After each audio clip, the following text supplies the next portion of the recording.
Hello, this is Uma Tactics. In this video, we'll be covering the with top tier Pace Chaser girls in Champions Meeting 19. Essential skills for them differ from the usual ones. How exactly do they differ? Is your Oshi among them? Please take a look.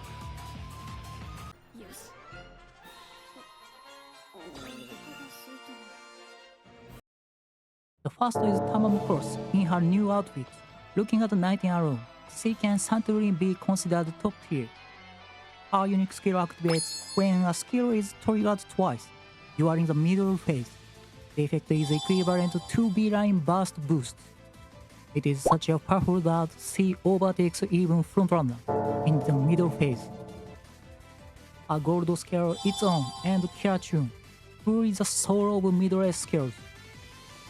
His 19 acceleration skill has no ranking requirement. Your girl gains an advantage the closer it gets to the lead. This is because it can run in the inner lane.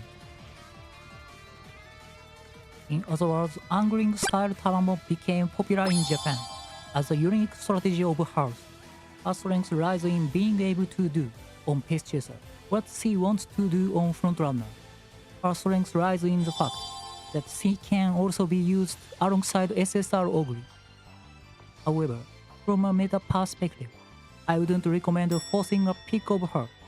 It will be difficult for her to shine on other race courses going forward.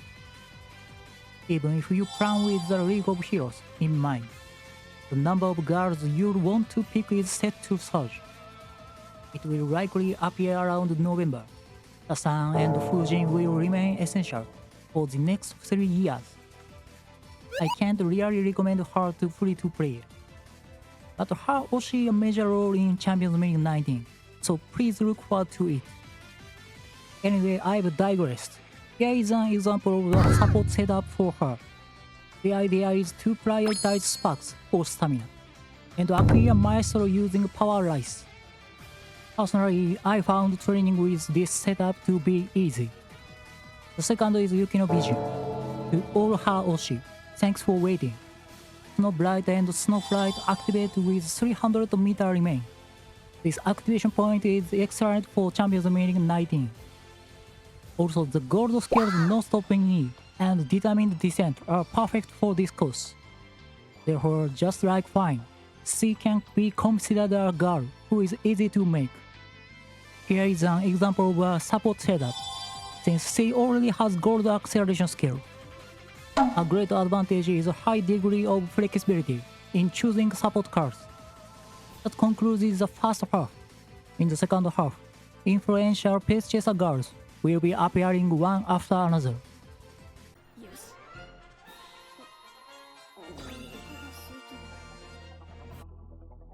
The third one is Agnes Tachyon. I covered it Dotto and Fine in the previous video, so if you haven't seen it yet, please do take a look. Umamusume, the condition is the latter corner. It is a carryover skill. There is a possibility that speed effect will be nullified if activation is delayed. Another abundance of healing. You don't need to prepare stamina sparks. It makes her easier. Dominator is 6/9, making it difficult to trigger. If you are using Tachyon as your ace, I don't think it is necessary to acquire it. Here is example deck. It's not being able to use SSR Tachyon. Please make sure to properly secure mid-range skills while farming. The fourth is New Year's Opera. As you are aware, Valkyrie has a high rate of speed. This skill is particularly excellent because it activates immediately after the acceleration phase ends. Don't acquire innate experience, as it is a long skill. Since she owns Maestro herself, it's easy to make her too. Here are examples of the support for Opera.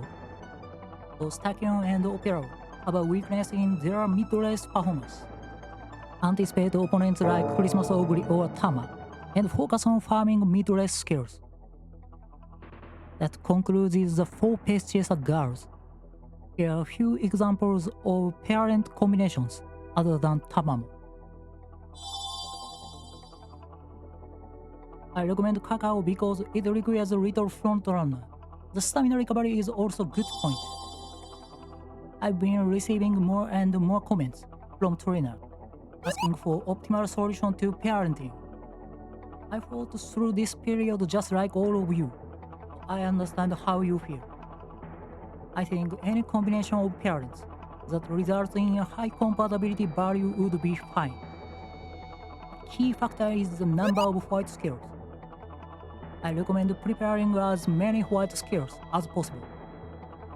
Please pay special attention to corner and straightways skills. Upgrading a skill from circle to double circle boosts speed. It is more than twice as effective.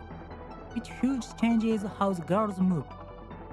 This is a conclusion I wanted to convey Pace Chaser girls, making this time. Let's do a quick recap. Here's a Pace Chaser tier list.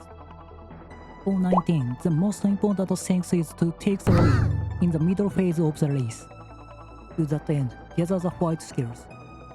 If you are using Autumn Tamamo, I recommend Parent Sky. Use angling to take the lead. It is easier to balance your stats by focusing on stamina sparks and using power rice. If you are going to use Creek, it's best to gather them at power sparks. When choosing a parent, you don't need to pick inherited girls. Instead, prioritize parents that have a large number of white skills. The stamina requirement for Pace Chaser is 900 and gold recovery skill. To counter stamina debuffs, it's advisable to include Tachyon or Christmas Ogre in your team. For example, this kind of lineup is well balanced. That's a Pace Chaser 2 and End Closer 1 setup. A key tip is to avoid using 3 Pace Chasers. The reason is that since the goal isn't simply to place 3rd or 4th place, such a setup makes you prone to self-destruction. If we are talking about a genuine PvP setup, then it would be Tamamo plus End Closer Christmas Ogre plus End Closer Debuffer. Personally, I consider this strongest team composition. I believe combining Pace Chasers with End Closer creates a more stable lineup. Since my girls have won twice 2200 meter at Kyoto, I felt this was a valid point, so I wanted to share it with everyone.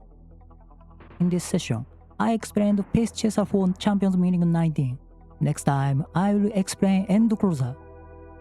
Thanks for watching the video. See you later.